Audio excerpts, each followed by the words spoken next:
Okay, first thing you're going to need is a piece of paper, a clipboard, and a pen. Next thing you're going to do is draw a series of circles with lines through them just like this. These will represent the players.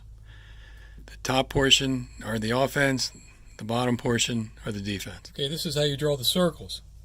I used a quarter as a template and I drew around the outside, and then I can use a ruler or just freehand it to draw the line through the center.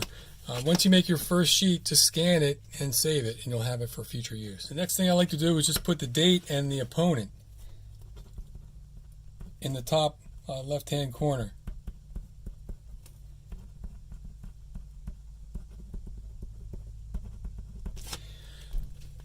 This will help you keep track of the data once everything's compiled. Now, if you know what your lines are, if they're set lines, you can fill this in ahead of time. If not, you might have to wait until the game starts to tell who's playing where.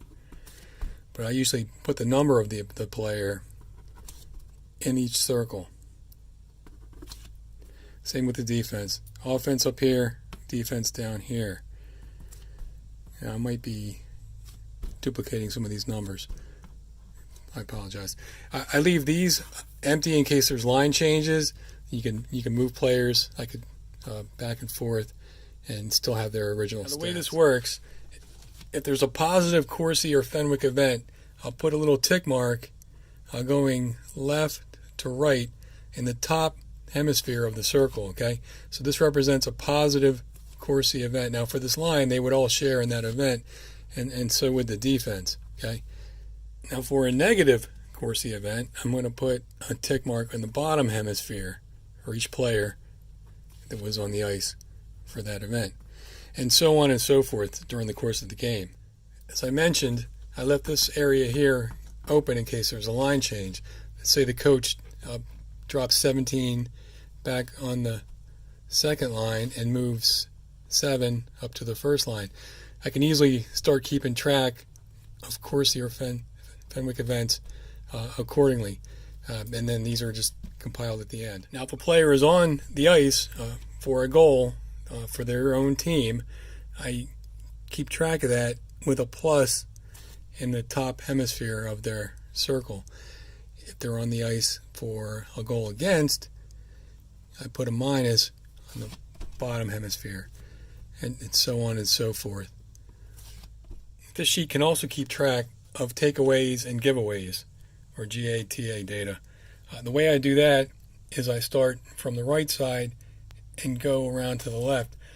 A takeaway for a player is represented by a circle in the top hemisphere, and a giveaway is represented thusly. So here the player has 2 takeaways and 1 giveaway. So after the game, I will enter the final score. In this case, we won 4-1. Now, I tally the data. Let's look at this player, number 10. The first thing I'm going to do is look at Corsi data. So I'll just write a little Corsi and equals, tally up the tick marks. There's 1, 2, 3, 4, 5, 6, 7. 7 positive events. And I subtract the negative, Corsi, 1, 2, 3, 4, minus 4. So they netted positive 3 Corsi. The next thing I'll look at is plus minus. So there's plus minus, and that's going to equal the balance here. It's 1, 2, 3, 4 positives on the ice for 4 goals. And subtract the 1 event where they were on the ice for a goal against. They ended up being a plus 3.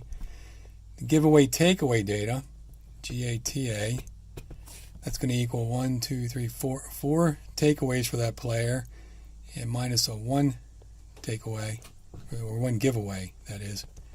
So they're positive 3 for that. So here we have all the data for that player, and we would do the same thing for all the other players that shared the ice during that game. So that's basically how you keep track of the data that you'll receive during the course of a game. I found that it's easier to have one person with the clipboard recording this information and a second person spotting it out.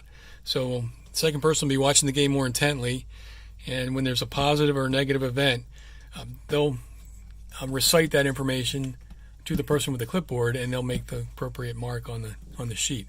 It may even be better to have 2 spotters, one for the offense and one for the defense, but in most cases 2 will get the job done.